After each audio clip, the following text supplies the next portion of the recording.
Business Value Podcast. This podcast is brought to you by Mastery Partners, where our mission is to equip business owners to maximize business value so they can transition their business on their terms. Our mission was born from the lessons we've learned from over 100 business transactions, which fuels our desire to share our experiences and wisdom so you can succeed. Now here's your host, CEO of Mastery Partners, Tom Bronson. Hi, this is Tom Bronson, and welcome to Maximize Business Value, a podcast for business owners who are passionate about building long-term sustainable value in your business. Look, we say it all the time, every business on the planet will eventually transition. Wouldn't it be better to transition your business by design rather than by default?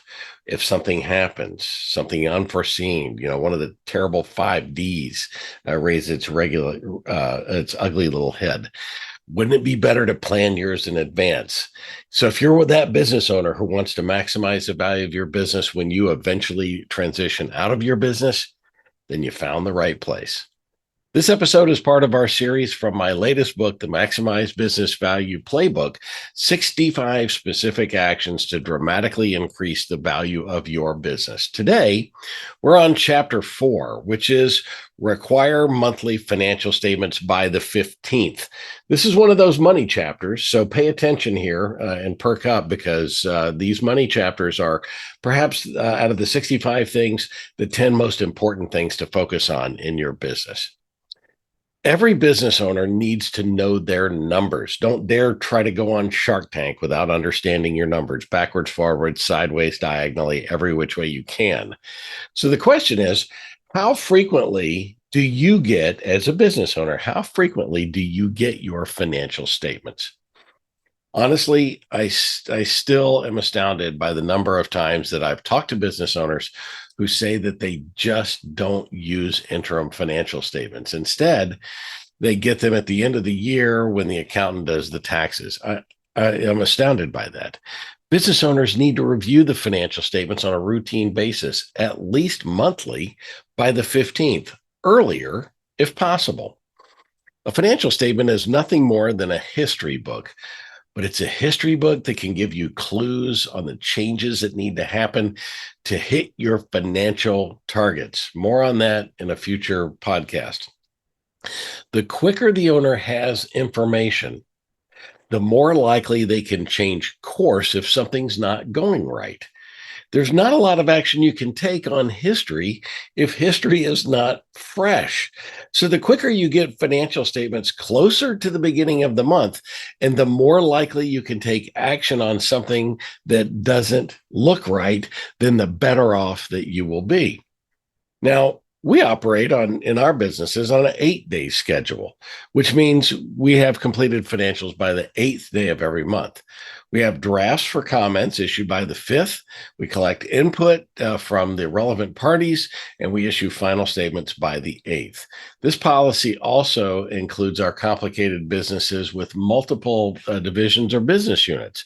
The financials are sliced and diced in each unit, for each unit, by the way, and includes a consolidated view for the entire company. Now, if we can do that, you can do that, right? If you get pushback from your finance and accounting who think it's just too hard to produce financials in 10 to 15 days, I would challenge them to set a target for minor improvements and then relentlessly monitor the progress. Look, if we can do it in our complex businesses, anybody can do it. And it's easier than you think if you just get started. So be proactive about getting your financial statements by the 15th every month.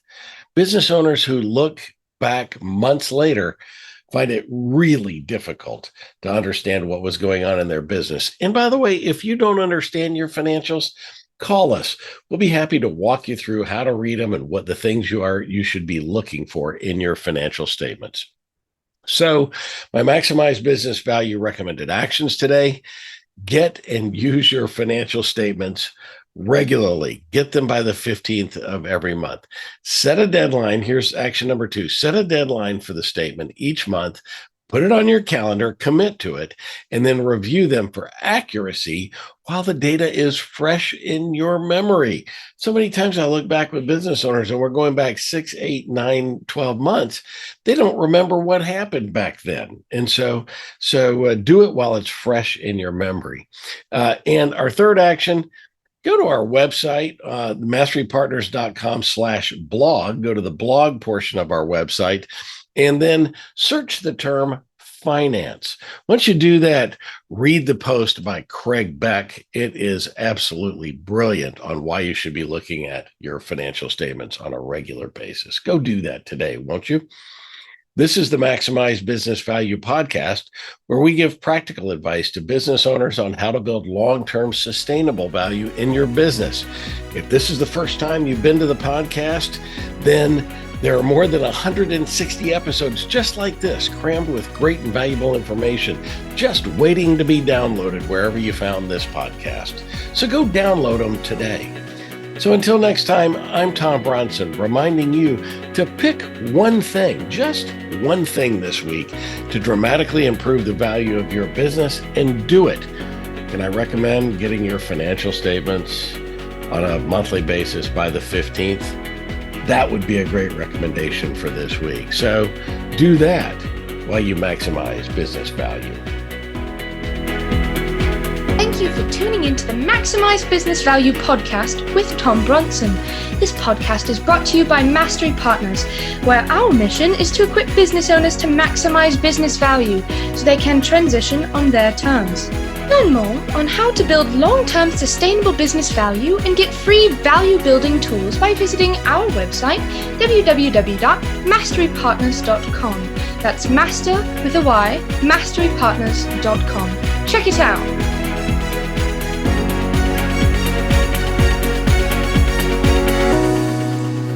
That was perfect. I wouldn't make any changes on that.